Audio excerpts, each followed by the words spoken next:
श्री गुरुदेवाय नमः। श्री श्री कुलदानंद ब्रह्मचारी जी, सिद्ध संतों की डायरी से। ब्रह्मचारी व्रत ग्रहण करना है या नहीं, ठाकुर ने मुझसे इस विषय में 3 दिन सोच विचार करके बतलाने के लिए कहा। यद्यपि वे मुझे यह व्रत देने के लिए इच्छुक हैं, यह उनकी बात से ही स्पष्ट समझ में आ गया। तथापि उनके आदेश अनुसार इसके पक्ष और विपक्ष में बहुत सोच विचार किया, लेकिन कुछ भी निश्चित नहीं कर पाया।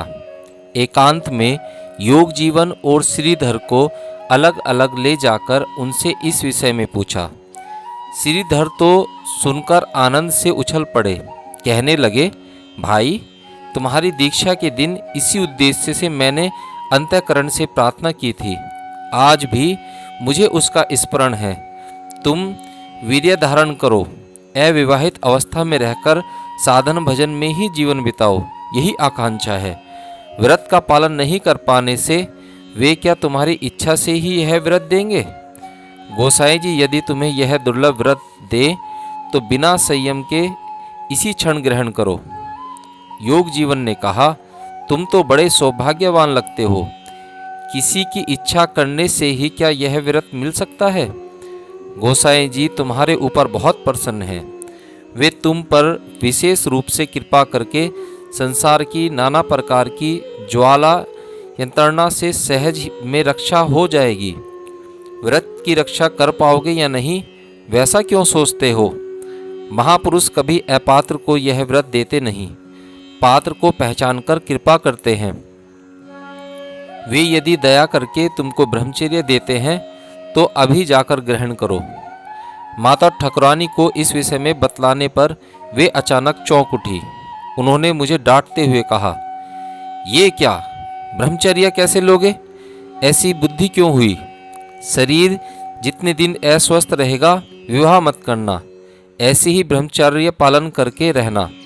शरीर स्वस्थ होने से रीति के अनुसार सब करना, फिर विवाह करने से क्या धर्म होता नहीं? स्वेच्छा से वह सब कठोरता करने की क्या आवश्यकता है? व्रत लेना इतना सहज नहीं है, बहुत कठिन है। फिर यदि व्रत भंग कर डालोगे तो अपराध होगा या नहीं? अनर्थक यह मति क्यों हुई? माता ठकुरानी की बात से मैं बड़े संशय में पड़ गया। मन भी मानो बिल्कुल निस्तेज हो गया। मैं बड़ी समस्या में पड़कर सोचने लगा, ब्रह्मचर्य व्रत लेकर यदि उसकी यथारीति प्रतिपालन न कर सका तो व्रत भंग करने का दोष लगेगा। उसकी अपेक्षा यह कठोर व्रत न लेना ही अच्छा है। किंतु यह व्रत ग्रहण न करने से विवाह और नौकरी के अनर्थ से छुटकारा पाने का भी तो कोई उपाय हो? उसका कोई उपाय नहीं है। इस उभय संकट की स्थिति में मैं क्या करूं? विचार करने लगा। फिर सोचा, व्रत ग्रहण करने से मैं ठाकुर के विशेष शासन के अधीन रहूंगा। व्रत भंग करने से मेरे दयालु ठाकुर ही मुझे दंड देंगे। दंड भोगने से भी वह मेरे ठाकुर का कार्य है। सोचकर बड़ी शांति मिलेगी। विविध दुर्दशा में पड़कर तीव्र भोग की उत्पत्ति होने से भी उसे उसका ही विधान समझूंगा। यदि नरक में भी डूबा तो ठाकुर के साथ कम से कम भाव का एक योग रहेगा। किंतु विवाह करने से जो अशांतिपूर्ण घिनौने संसार की सृष्टि होगी, वह नौकरी पर पैसे की गर्मी से जो दुर्दशा होगी, नरक कुंड में डूबूंगा, उसे सर्वदा अपनी ही करतूत समझूंगा। इसके साथ ठाकुर का किसी भी प्रकार का संबंध है, इसे भाव अथवा कल्पना में भी नहीं ला सकता। अतएव अपने ऐहिक और पारलौकिक स्वार्थ एवं सुविधा की ओर देखकर कार्य करने से लगता है ब्रह्मचर्य ग्रहण करना मेरे लिए लाभदायक है। किंतु फिर अब सोचता हूँ, अपने इस तुच्छ जीवन के आराम के लिए परम आराध्य ऋषियों का विशुद्ध आश्रम कुलुषित होगा। विशेषकर आजन्म असंकल्प पुण्य मूर्ति गुरुदेव के परम पावन नाम को मैं कलंकित करूंगा। तब व्रत ग्रहण करने की प्रवृत्ति नहीं होती। आज मध्याह्न में भोजन के बाद हरिवंश पाठ करने हेतु ठाकुर के पास जाकर बैठा। ठाकुर ने मुझसे पूछा, क्यों, तुमने क्या ठीक किया, ब्रह्मचर्य लोगे? मैंने इस संबंध में कुछ निश्चय नहीं कर पाऊंगा। आप जैसा कहेंगे वैसा ही करूंगा। दुर्लभ व्रत अनायास ग्रहण करके प्रकृति के दोष से अंत में इसका पूरा पूरा पालन न कर पाने से ऋषियों का अपवित्र आश्रम मेरे द्वारा कुलसित होगा। मेरे भीतर की सारी अवस्था तो आप जानते हैं। मुझ में काम भाव अत्यंत अधिक है। वैसा प्रलोभन अपने पर अपनी शक्ति से आत्मरक्षा कर पाने का विश्वास नहीं है।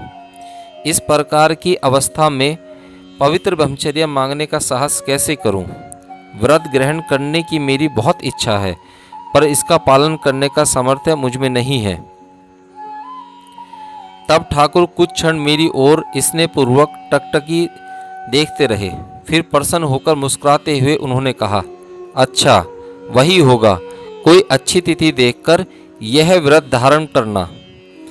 ब्रह्मचर्य ग्रहण न करने तक किसी ओर से कुछ न कहना। अब पढ़ो। मैं तब निश्चिंत होकर हरिवंश पाठ करने लगा। आज मेरे मन में आनंद की कोई सीमा नहीं रही।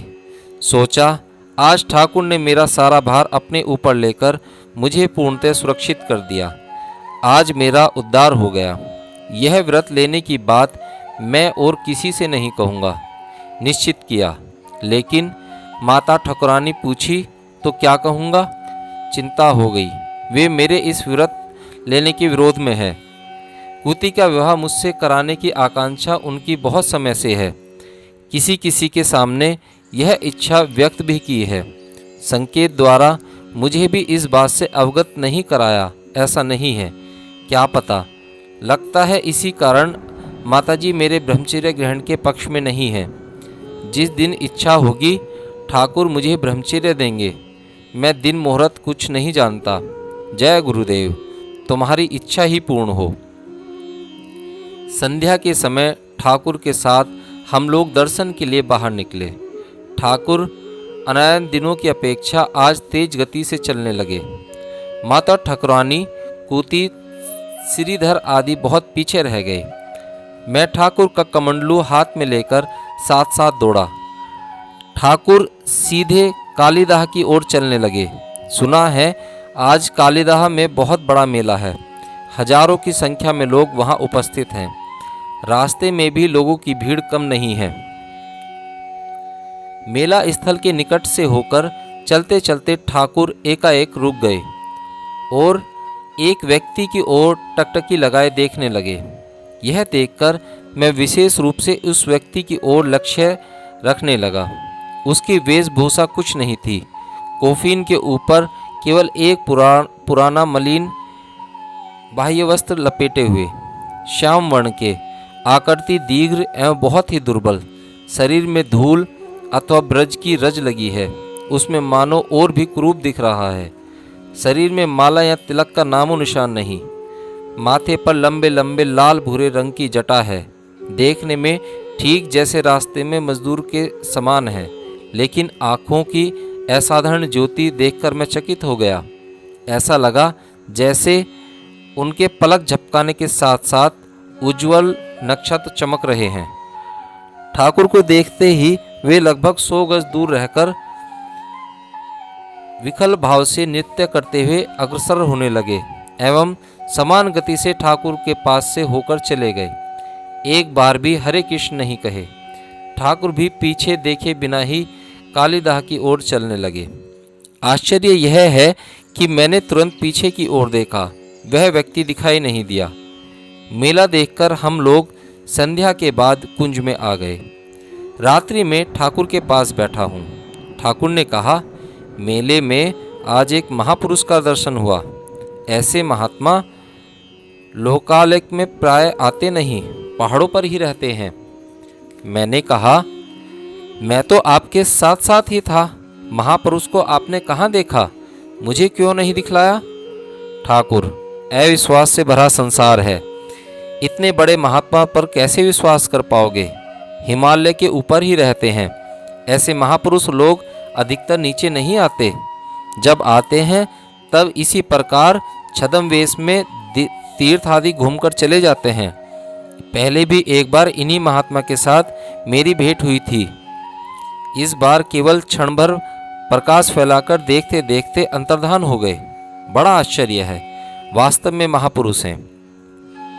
मैंने कहा, इतने लोगों के बीच आप एक व्यक्ति की ओर कुछ समय तक देखते रहे। मैंने देखा था, उनका कोई वेश नहीं था, ठीक साधारण मजदूर की भांति। वे ही क्या वह महापुरुष थे? ठाकुर, होंगे, वही होंगे। उनके दोनों पैर पृथ्वी से 1 फुट ऊपर थे। रज पर वे चरण नहीं रखते। पैर की ओर तो कोई देखता ही नहीं। पैर की ओर देखने से कई बार पकड़ में आ जाते हैं। वे तो रुके नहीं, आपके साथ उन्होंने कोई बात भी नहीं की। ठाकुर, जो कुछ कहने का था सभी कहा। वे लोग क्या हम लोगों के समान केवल मुख से ही बातें करते हैं? संकेत से, दृष्टि से, कई प्रकार से वे लोग सारी बातें कह जाते हैं। संकेत द्वारा एवं दृष्टि से भी क्या बातचीत कर सकते हैं? ठाकुर, तो क्या नहीं कर सकते? खूब कर सकते हैं। ऐसे कई जीव हैं जो मुख से नहीं करते, संकेत व दृष्टि के द्वारा ही सब व्यक्त करते हैं। आज मध्याह्न में ठाकुर ने सदाचार के संबंध में अनेक उपदेश दिए। ब्राह्मणों का आचार, नित्य कर्म, संध्या तर्पण आदि कितना उपकारी है, वह समझाकर कहा। बातों बातों में मैंने पूछा, वैदिक धर्म का अनुष्ठान करने से आजकल क्या कोई ऋषियों के समान हो सकता है? अभी भी क्या वशिष्ठ, यज्ञवल्क्य आदि के जैसे ब्राह्मण होना संभव है? ठाकुर ने कहा, वैदिक धर्म का अनुष्ठान करना आजकल बहुत कठिन है, सहज नहीं है। यदि कोई इस प्रकार का अनुष्ठान कर सकते हैं तो संभव क्यों नहीं होगा? समय अधिक लगता है। वैदिक धर्म का अनुष्ठान करके प्राचीन ऋषियों के जैसा ब्राह्मण होने की इच्छा होती है। आप दया करके मुझे वैसा ब्राह्मण बना दें। ठाकुर, वही ठीक है। उसके लिए अब वैदिक ब्रह्मचर्य लेना होता है। ब्रह्मचर्य लेकर ठीक उसी नियम के अनुसार चलो, तब ठीक होगा। अच्छा दिन देखकर बताओ, ब्रह्मचर्य दे दूंगा। दिन देखना मैं जानता नहीं। ठाकुर, पंचांग लेकर आओ। मैंने एक पंचांग लाकर ठाकुर के हाथ में दे दिया। ठाकुर ने देखकर कहा, 27 जुलाई श्रवण शुक्ल दशमी का दिन अच्छा है। उसी दिन एकांत में आकर ब्रह्मचर्य ग्रहण करना। मैं ही उस दिन तुमको समय पर बुला लूंगा। अभी किसी से कुछ कहना मत। हरिवंश पाठ के बाद ठाकुर ने कहा, पाठ का एक नियम रहना अच्छा है। समय निश्चित करके नियम अनुसार अच्छी अच्छी पुस्तकों का पाठ करना। मेरे लिए कौन कौन सी पुस्तकों का पाठ करना उपयुक्त है वह तो मैं जानता नहीं, आप ही मुझे बतला दीजिए। ठाकुर, गीता का नियम अनुसार प्रतिदिन पाठ करना, महाभारत का शांति पर्व और श्रीमद्भागवत पढ़ना। ओम श्री गुरुदेवाय नमः। श्री श्री कुलदानंद ब्रह्मचारी जी, सिद्ध संतों की डायरी से। ब्रह्मचारी व्रत ग्रहण करना है या नहीं, ठाकुर ने मुझसे इस विषय में 3 दिन सोच विचार करके बतलाने के लिए कहा। यद्यपि वे मुझे यह व्रत देने के लिए इच्छुक हैं, यह उनकी बात से ही स्पष्ट समझ में आ गया, तथापि उनके आदेश अनुसार इसके पक्ष और विपक्ष में बहुत सोच विचार किया, लेकिन कुछ भी निश्चित नहीं कर पाया। एकांत में